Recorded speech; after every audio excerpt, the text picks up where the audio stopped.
Hi, this is Kendra from Pencil and Pigment, and today is my sketchbook tour video. I have finally finished my Dogist drawing challenge. Now, this is a drawing challenge that's for the month of August. You draw a dog every day, but since this sketchbook is the equivalent of like 50 pages, I did it through September as well, and I'm finally done. Okay, so for the front, it's my Rotring Isograph, and then I used, oh, the cars are gonna be loud today, aren't they? The Koh-i-Noor, it's the Transmix Media Brilliant Ink. This is Prussian blue. I'll throw up a picture so it's a little bit bigger. Oh wow, the cars, hold on. Okay, so the Rotring Isograph ink that comes with this is absolutely waterproof, bleed-proof, smudge-proof, and I've been looking for other inks that are the same, and this is the same. So for really slick, smooth sketchbook surfaces, this Transmix Media ink is awesome. It doesn't lift. Now, I typically use Posca, which is fine if I don't rub it. If I don't rub it a lot and I'm just stacking things on it and I'm not being tactile with it, Posca's fine. But if I end up like rubbing really, really hard, I can remove the whole cover. So I have to be really, really careful. So I'm glad I found something else that works for these smooth, slick surfaces. The other thing that works is Sharpie alcohol markers, but those are cheap and the nibs aren't reliable. So just keep in mind there are some things you can do for covers that are permanent and stay. So let's get started. Okay. So it's more of the same ink on the end papers, and I labeled it, you know, August, September this year, and then mixed media. And I just drew a bunch of little dogs and bones and balls and stuff. Yeah, so we'll just keep going. Pentel brush pen, Uniball Signo. This is a Mutt. This is a Basenji, and this is charcoal. This is the Slofi, the Arabian Greyhound. This is more of that mixed media Prussian ink, and then I did a nose and an eye with, it looks like mostly Polychromos by Faber-Castell, and then one Caran d'Ache Luminance. Belgian Malinois, this is the Richson Soft Pastels. This did not work.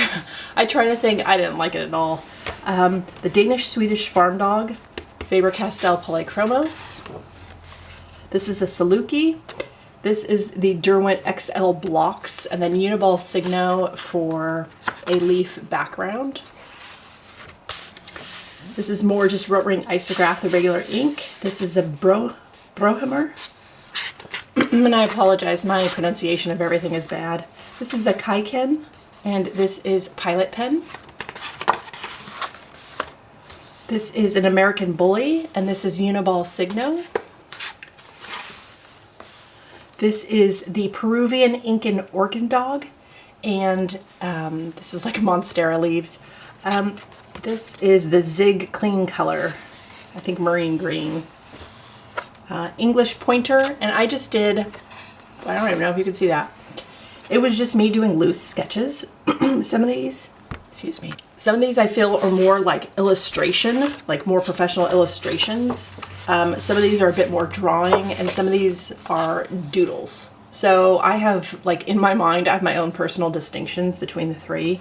And this is me just drawing English pointers over and over and over again with colored pencil, just to like loosely, just have a loose sketching day. Like, those are really nice. This is an English Setter, again, Rotring Isograph.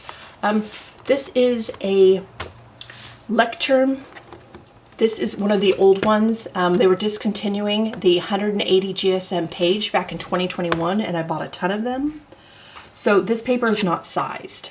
I do not have watercolor ground. I don't have gesso. I don't have anything that could make this okay for watercolors. So this is pretty heavy on the ink. And I just drew parts of an English Setter. This is a Havelwort, and this is Pilot Pens with polka dots. I don't know, I was trying a thing. Okay, this is the Bavarian Mountain Hound, and this is the Derwent XL Graphite Blocks, and then Rotring Isograph ink over it. That ink goes over everything. Everything chalky, everything wet. Like I can take this ink and draw over watercolors and a bunch of stuff that would typically gum up pens and the pens would stop working. It doesn't have that problem. So I really love that ink for that reason. This is a Havanese, and this is Caran d'Ache's Neocolor 2s, which are water soluble and can act like a watercolor, but I just use them like a wax pastel, because again, no sizing on this paper. The Hungarian Vesela, and this is one of the new pens I bought back in June. This is like the Y and G Gel Extreme. This is in bronze. I'm almost out of that ink.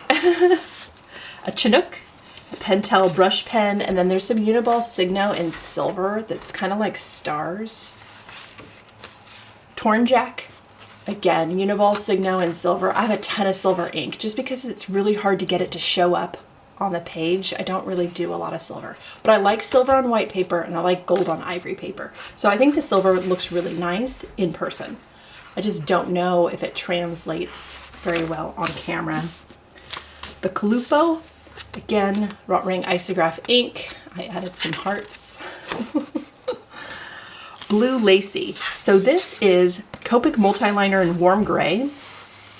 And then I did one realistic eyeball in colored pencil, the Polychromos, for this Blue Lacy. Just for fun. I don't know. I was getting weird with it. Blue Tick Coonhound. This is all colored pencil. I ran out of time. I started late and ran out of time.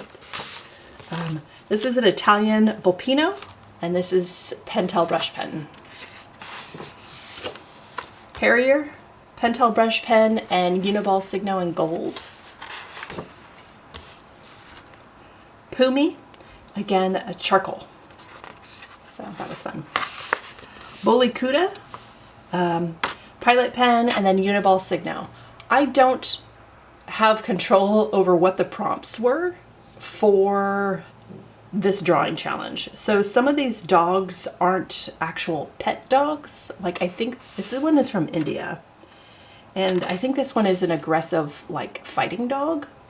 And what I think the person was doing that put together the prompt list was trying to pick dogs from all around the world and do continent country representation.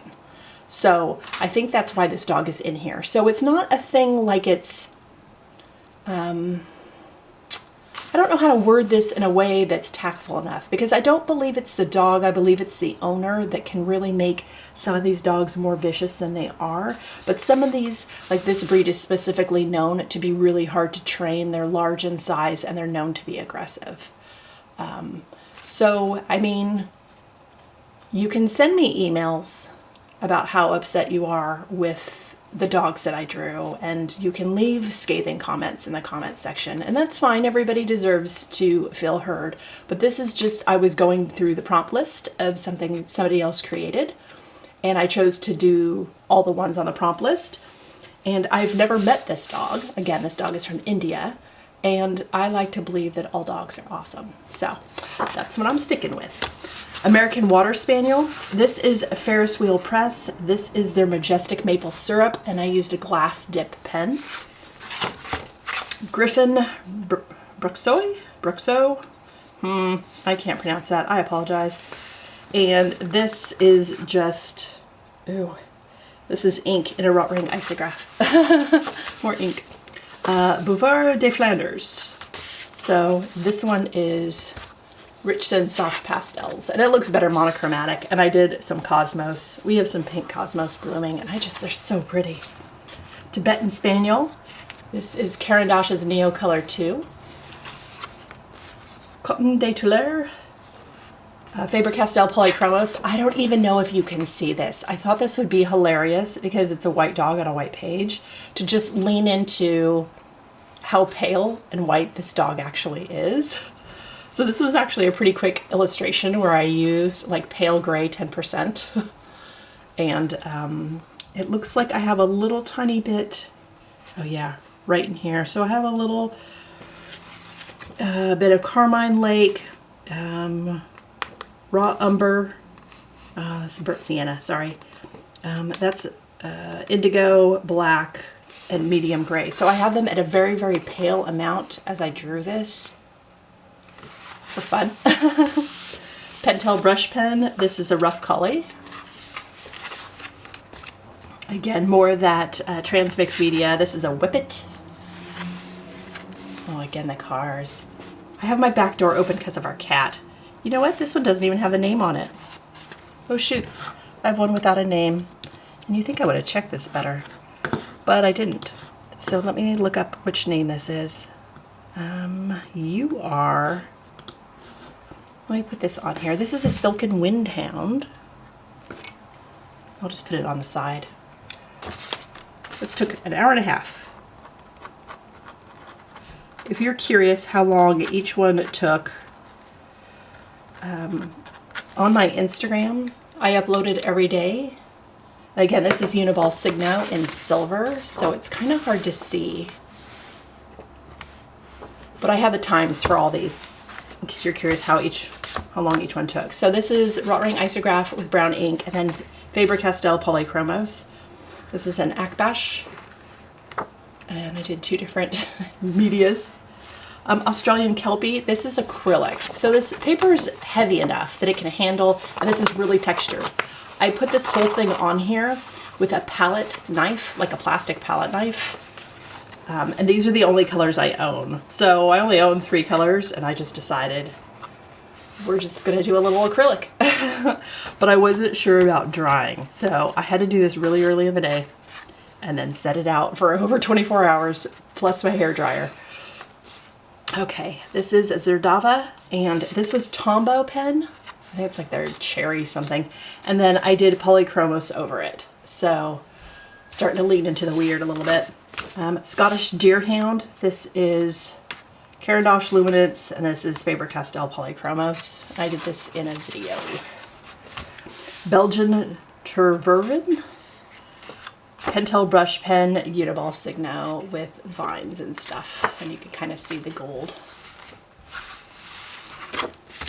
Doge de Bordeaux. Okay, and this is 2 faces morphed together, like surrealism, like one's growing into the other face. This is Wrought Ring Isograph ink. Norfolk Terrier, Richson Soft Pastels, and these are Morning Glories. We grow the blue and we grow the purple. Tosaken. So this is a Pilot pen that's neon, and I don't know if you can see this at all. So here's the nose, here's eyes, here's a mouth, and then here's nose, there's eyes, and there's a mouth. So this is another one, like the Doge de Bordeaux, where it's 2 heads fused, and I wanted to try it again, but you really, neon's tough. Like, I love it. It's a really fun pen. I don't think it translates very well on screen, but that's okay. Blackmouth Cur. This is the Zig Clean color. I think, yeah, one of the greens I have. And then Uniball Signo in gold. So it has like a leaf, sort of rhododendron type deal over the dog's face. Hellenic Hound. And this one is from Greece, so I did some olive branches, and this is Uniball Signo. Sussex Spaniel. This is actually the General's Chalk Pastel in black. I really, really like it. Out of all the General's Chalk Pastels, the black one is my favorite. I think over the years, who they get their pigments and things from, the suppliers, has changed, especially since 2018 to like 2022. There's a huge difference, and I had some old ones and I got a pack of new ones, and the quality had gone down. They were scratchy patchy, and some of them even like showed other colors as I was drawing, like they had a pigment of another color in there. But I love the black. The black really does like a faux charcoal to me.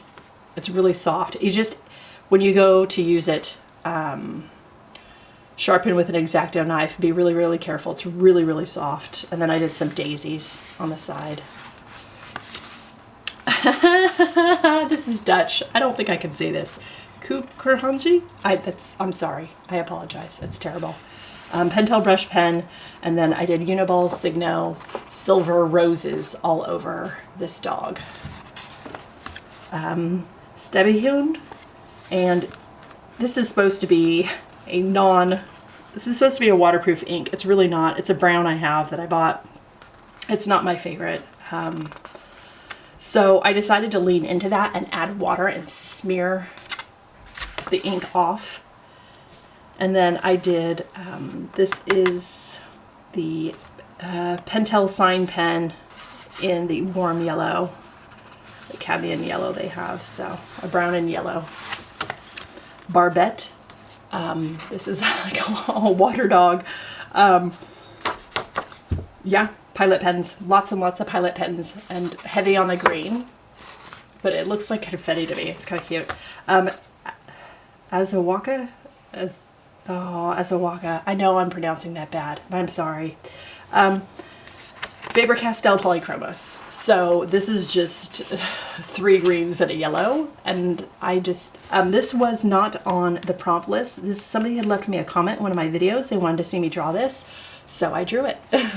And then they also mentioned, it's the Budicino, oh gosh, okay, it's in Italian. It's the Ibizon Hound, the long-haired. So I drew that one as well. And again, this is the General's Chalk Pastel in black.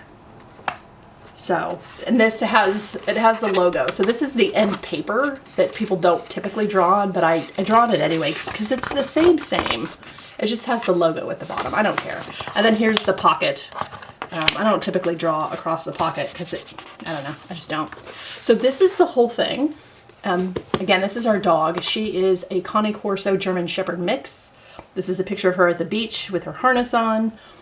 I had to, her ears are tucked back. She has magnificent ears, but she's a Mastiff baby. So this whole thing from August 1st to September 19th, because I did this one and this one in the same day. This took an hour, this took an hour and a half. This whole thing is a total of 63.5 hours. In case you're curious how long it took me to fill this, I don't think, looking at this and looking at how I've filled most of my A4s, A4 is too big for me. Like, look at all this sort of wasted space. And part of this, I was doing, August and September are our warm months to get other house projects done. So to cut down on some of the time spent, I shrunk some of these and didn't, like these are, like this fills the page decently, but most of these don't fill the page. Maybe I'm just being too hard on myself, but I think there's better uses for an A4, and I just think it's a little bit too much space. So knowing that, and knowing that like there's just a lot of room, that maybe in the future I buy stuff that's smaller than A4, because this is kind of large. My son loves this size. He is able to fill this size, but he'll also spend weeks just on one page. So he uses his much differently than I do. Yeah, some of these I was able to fill a whole page, but it's like less detail. I think the longest one was 2.5 hours. The shortest one was half an hour. So, not my longest time spent. This was actually kind of hard. And I'm going to tell you why. Because I love drawing animals. I love them so much. But when I do an animal drawing challenge, I give myself the leniency of picking a different animal every day. And in doing this, I couldn't do that. It was dog day after day after day. And I knew I didn't care if it was a small looking on the page or big looking or face to the side or face front. Like it wasn't curated with that level of attention to detail because every page is dog. Like it's gonna be dog. So I didn't mind if things aren't flowing with a specific pattern. It just after, I wanna say after about 20 days, this got really boring. And I wanted to throw in a cat. I wanted to throw in a giraffe. Like I needed a rhino. Like I need to throw my favorite animals up here sometimes. And it was very much a challenge to just keep going, get weirder and weirder and weirder with it to keep my attention and to keep from being bored, and like use the supplies that don't show up well, and incorporate botanicals so I'm not quite like bored. And then this one, like some of these have cohesion, like the plants are related to the country of origin the dog comes from. Yeah, I like this one. like, it could have been way bigger. It would have taken more time. But again, I think A4 is a little big. So that's kind of what this challenge taught me. This challenge taught me that, one, do this on size paper so I can incorporate watercolors and add another medium to this. Add more animals, because doing just one animal every day, oh my gosh, did I hit a wall. Yeah. So there isn't as many like colored pencil, I would say professional level illustrations in here as I would like. But again, what you see is the tip of the iceberg. Like it's that comic of what you see versus the work that went into it, and all the work I do around our house and our yard and all the other things, and homeschooling and like taking care of folks with autoimmune diseases, like all the things I do on my off time, where this is just my relaxation time. This felt like a slog. Like this felt really tough to get through. And I'm not gonna do Dogist again. Like, I love the creators. I love that they were pulling from every country for representation. And I looked up every dog and read about every dog, and it was fascinating because a bunch of these dogs I had never heard of. So I liked that every country like had a dog thrown up. And people definitely have opinions about some of these dogs. Thinking the dogs are dangerous. I think owners are dangerous. I don't think dogs are necessarily dangerous. I think there's a way to be responsible around dogs that are specific breeds. Like our dog that's part Cane Corso, she is definitely a guardian protector dog. So we have a very unique living situation where we abut a forest and we don't have full fencing and we don't have full neighbors everywhere. So wildlife walks through our space. Like this house has been here way before we were even thought of, or my parents were thought of. Like this house was built in the 1940, I think. So when they put this house in, they built it out of the redwood trees that are surrounding us, surrounding this house. But animals walk through. So we have a deer trail that walks through. Raccoons go through, the skunks go through, the bears go through. So having a guardian dog really helps us protect our kids when everybody's outside and we're doing a thing. She has a really good bark. She is all bark. She's 110 pounds of, oh my God, why is it looking at me? It's so scary. She's absolutely terrified. She's the biggest baby you've ever met. But she's a big black dog and people see her and people are scared, and we're very, very careful. We're very cognizant. She's always, leashed and stuff. If we take her off leash, it's because it's an off leash area and there's no other people around, just because we realize she's huge. But she's a family dog, but she's also a protector. So if people are acting weird, and she loves people, she will sit and wait. She's one of those dogs going for a walk that if you're walking across the street, she'll sit down in hopes that you'll cross the street to pet her.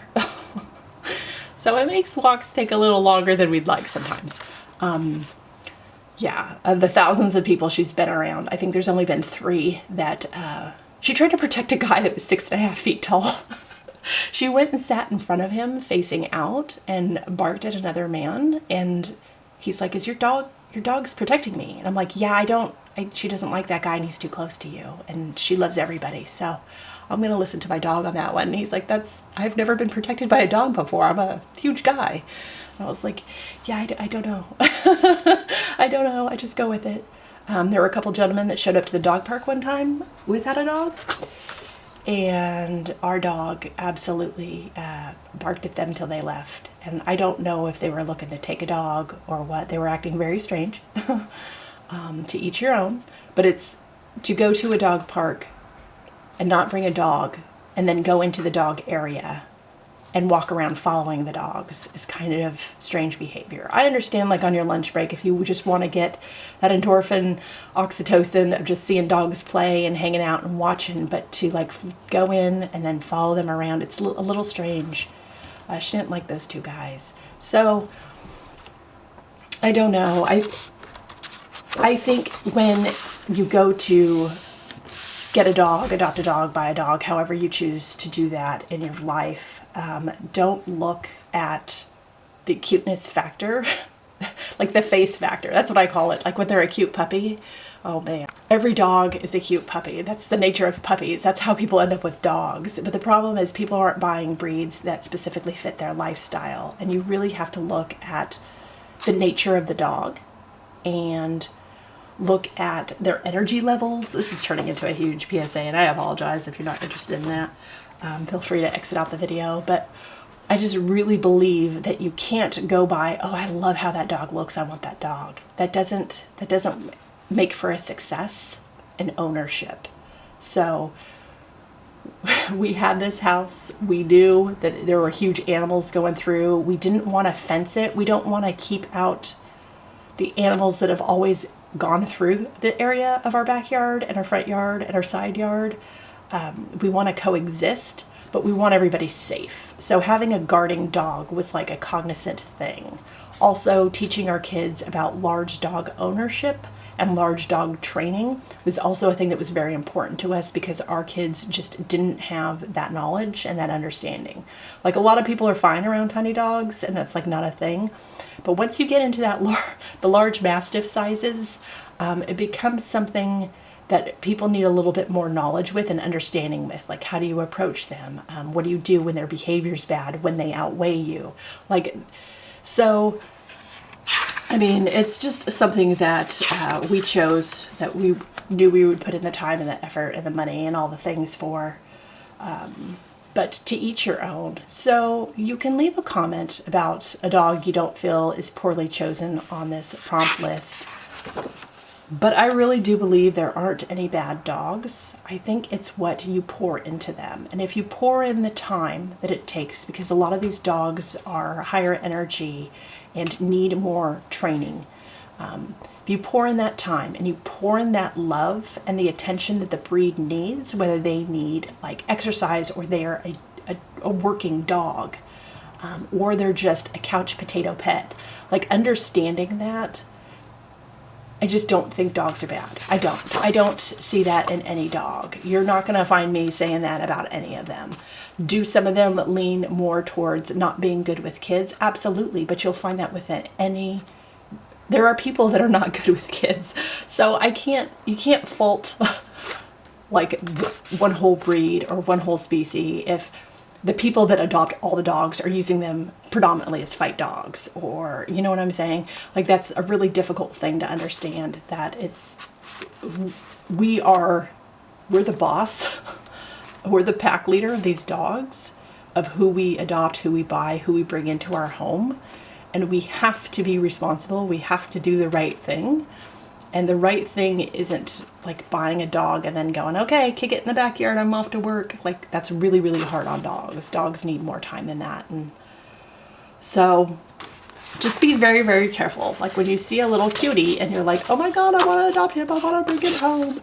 Make sure you have the time, the attention, and a space. Some of these dogs need running spaces. Like, you know, if you're adopting a high energy work dog, have a job for them. Have some work for them to do so they don't get in trouble, so it's a successful like relationship. You know what I'm saying? I love all these dogs. I love them all. Even the dogs I didn't know existed until they were on this list and I got to draw them. I love them all. I think they're all wonderful. I think it's such a unique thing that Doggist does to make sure all countries have their representation. I just like feeling this because it's so rough. The texture's so wild. It makes my sketchbook pretty thick, but we're going with it. Yeah, I hope you enjoyed this. I apologize for my TED Talk, my soapbox. I will climb back off of it. But I think there's like a responsibility to ownership and to having pets, and part of that responsibility is making sure that you're doing right by them, because they're a dog. They have a dog brain. It's not the same as a human brain.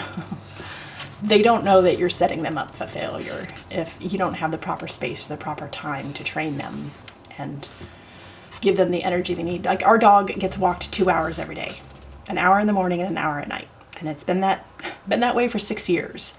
Having the time to dedicate to that. Plus, she runs around all day, and she's a Mastiff, so you'd think she'd be a little lower energy, and she kind of is, but she still needs this 2-hour walk. So, and to be around people. She has to be around people or she pouts and whines. She's a family dog, but we're home all day, so it's a thing. Just make sure if you go to adopt a dog or buy a dog that you talk to who's in charge and ask them, like, out of all these dogs, out of this pack, this litter, all the ones you have, which one fits? Like, I have kids from this range and this range. I have these other pets. Like, I have this amount of space.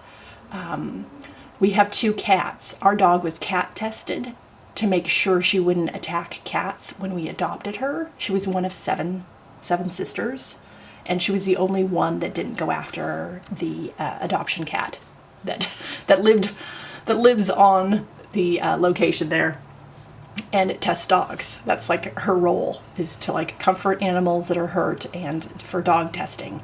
And she was the only one, and she doesn't go after cats. Our cats go after her, even though they're 10 pounds. So just, you know, make sure you ask all the questions and you figure out you have the time to dedicate to that, because what we get from them, and we know through looking at different studies and things that people in the different health industries have looked at, is that having a pet and petting an animal reduces your stress. It can reduce cholesterol. It can, not cholesterol, reduce your blood pressure. It reduces a bunch of things that are tied really closely to our stress levels. And having a pet is such a enriching, rewarding experience that we need to make sure we give it back to them. So drawing this, it was fun. It was a lot. I'm ready to move on to a different topic. But if you go to buy a doggo, make sure it fits your family. Please, please, please. So you don't have to give it back. So it's a good fit. I hope you enjoyed this video. I hope you have an absolutely wonderful weekend, and I will talk to you later. Bye.